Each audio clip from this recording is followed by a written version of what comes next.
रात जितनी खामोश होती है, उसके राज उतने ही खतरनाक होते हैं। आप सुन रहे हैं क्रीपी वॉइस, जहां हर आवाज के पीछे छुपा है एक साया, हर कहानी के पीछे एक डरावना सच। तो लाइट बंद कर दीजिए, दरवाजा लॉक कर लीजिए और ध्यान से सुनिए, क्योंकि जो आप सुनने जा रहे हैं वो सिर्फ कहानी नहीं है। ये है क्रीपी वॉइस, जहां डर सिर्फ सुना नहीं, महसूस किया जाता है। सुनो, अगर हिम्मत है। रात के करीब 1 बज रहे थे। सड़कें लगभग खाली हो चुकी थीं। हल्की ठंडी हवा चल रही थी और दूर कहीं कुत्तों के भौंकने की आवाजें माहौल को और डरावना बना रही थीं। मेरा नाम रमेश है। मैं पिछले 8 सालों से शहर में ऑटो चला रहा हूँ। रात की ड्यूटी मुझे हमेशा पसंद थी, क्योंकि उस समय ट्रैफिक कम होता है और कमाई भी ठीक हो जाती है। लेकिन उस रात जो हुआ, उसने मेरी जिंदगी बदल दी। उस दिन भी सब कुछ सामान्य था। मैंने रात 10 बजे के करीब ऑटो निकाला और सवारी ढूंढने लगा। करीब 12 बजे तक 2-3 सवारी मिली। फिर मैं रेलवे स्टेशन के पास खड़ा हो गया। सोचा शायद कोई लेट ट्रेन से आए और मुझे सवारी मिल जाए। करीब 1 बजे एक ट्रेन की सीटी सुनाई दी। लेकिन अजीब बात यह थी कि प्लेटफॉर्म पर ज्यादा भीड़ नहीं थी। कुछ लोग जल्दी जल्दी निकल गए और फिर सब कुछ अचानक शांत हो गया। मैं अपने ऑटो में बैठा ही था कि तभी मैंने देखा एक औरत धीरे धीरे मेरी तरफ आ रही थी। उसने सफेद रंग का सूट पहना हुआ था, बाल खुले हुए थे और उसका चेहरा कुछ अजीब सा लग रहा था, जैसे वो बहुत थकी हुई हो या फिर कुछ और। वो मेरे ऑटो के पास आकर रुकी और बहुत धीमी आवाज में बोली, भैया चलोगे क्या? मैंने कहा, हाँ मैडम, कहाँ जाना है? उसने बिना मेरी तरफ देखे कहा, पुरानी मिल रोड, आखिरी गली तक। उसकी आवाज सुनकर मेरे शरीर में हल्की सी सिहरन दौड़ गई, क्योंकि पुरानी मिल रोड शहर का वो इलाका था जहां रात में कोई जाना पसंद नहीं करता। वहां सालों पहले एक फैक्ट्री में आग लगी थी और तब से लोग कहते हैं कि वहां अजीब अजीब घटनाएं होती रहती हैं। मैंने एक पल के लिए सोचा मना कर दूं, लेकिन फिर पैसे का ख्याल आया और मैंने हाँ कर दी। वो चुपचाप पीछे बैठ गई और मैंने ऑटो स्टार्ट कर दिया। कुछ मिनट तक सब कुछ सामान्य रहा, लेकिन फिर मुझे महसूस हुआ कि ऑटो के अंदर अचानक बहुत ठंड हो गई है, जैसे किसी ने ऐसी चला दिया हो। जबकि मेरा ऑटो तो साधारण था। मैंने पीछे मुड़कर देखा। वो औरत बिल्कुल स्थिर बैठी थी। उसकी नजरें नीचे की तरफ थीं और उसके बाल उसके चेहरे को आधा ढक रहे थे। मैंने बातचीत करने के लिए पूछा, मैडम इतनी रात को वहां क्यों जा रही हैं? लेकिन उसने कोई जवाब नहीं दिया। मैंने सोचा शायद उसने सुना नहीं होगा। मैंने फिर से पूछा, लेकिन इस बार भी कोई जवाब नहीं आया। अब मुझे थोड़ा अजीब लगने लगा था। हम जैसे जैसे पुरानी मिल रोड के करीब पहुंच रहे थे, सड़कें और सुनसान होती जा रही थीं। स्ट्रीट लाइट्स भी कुछ कुछ जगहों पर ही जल रही थीं। अचानक मेरे ऑटो का इंजन हल्का सा झटका खाकर बंद हो गया।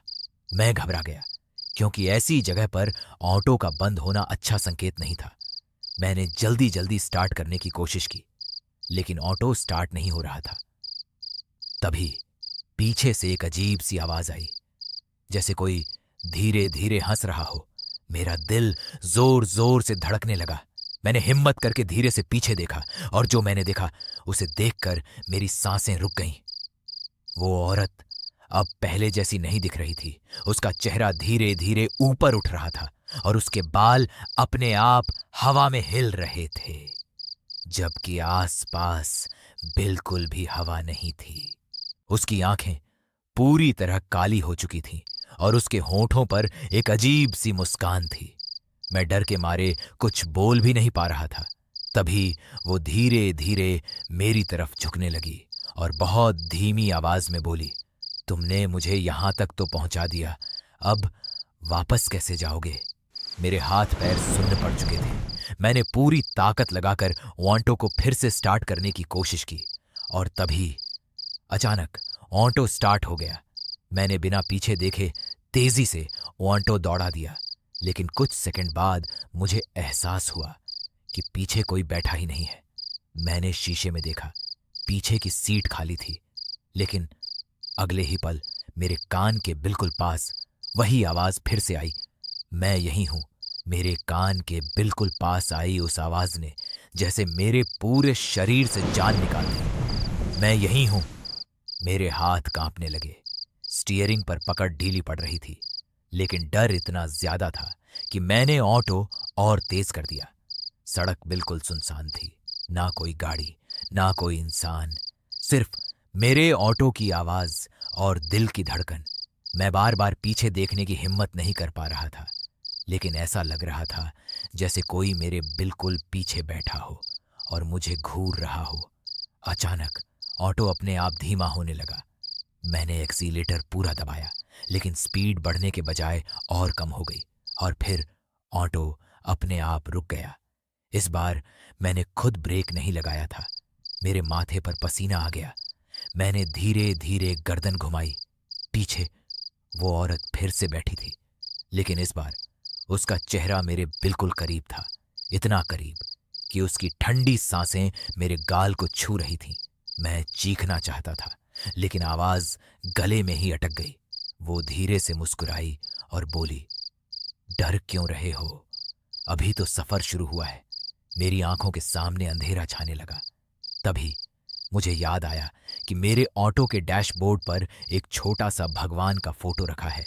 मैंने कांपते हुए हाथों से उसे छुआ और मन ही मन प्रार्थना करने लगा, भगवान मुझे बचा लो। जैसे ही मैंने ये कहा, अचानक ऑटो के अंदर एक तेज सी हवा चली और अगले ही पल वो औरत जोर से चीखी। उसकी आवाज इतनी भयानक थी कि मेरे कान सुन्न हो गए। मैंने आंखें बंद कर लीं और फिर एकदम से सब कुछ शांत हो गया। मैंने धीरे धीरे आंखें खोली, पीछे देखा, कोई नहीं था। इस बार सच में कोई नहीं था। मैंने तुरंत ऑटो स्टार्ट किया और बिना पीछे देखे वहां से भाग निकला। करीब 15 मिनट बाद मैं शहर की मुख्य सड़क पर पहुंच गया, जहां थोड़ी बहुत लाइट और लोग थे। तब जाकर मेरी सांसें थोड़ी सामान्य हुईं। उस रात के बाद मैंने कभी भी पुरानी मिल रोड की तरफ ऑटो नहीं घुमाया। लेकिन कहानी यहीं खत्म नहीं होती।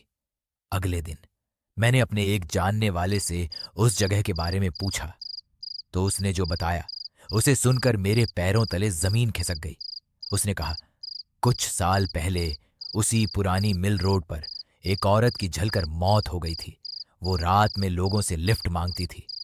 मेरे हाथ से चाय का कप गिर गया। मैं समझ चुका था, कल रात मेरे ऑटो में बैठने वाली सवारी इंसान नहीं थी। और आज भी जब कभी मैं रात में ऑटो चलाता हूं, तो कभी कभी मुझे अपने कान के पास वही धीमी आवाज सुनाई देती है, भैया चलोगे क्या? और उस वक्त मैं बिना पीछे देखे सीधा रास्ता बदल देता हूं, क्योंकि अब मुझे पता है कुछ सवारियां मंजिल तक नहीं, सीधे डर की दुनिया में ले जाती हैं।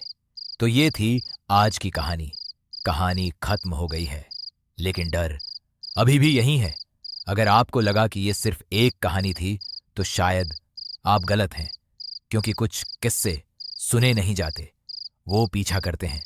आज रात जब आप सोने जाएं और अचानक कोई आहट सुनाई दे, तो आंखें बंद मत करना, क्योंकि हो सकता है कोई आपको देख रहा हो।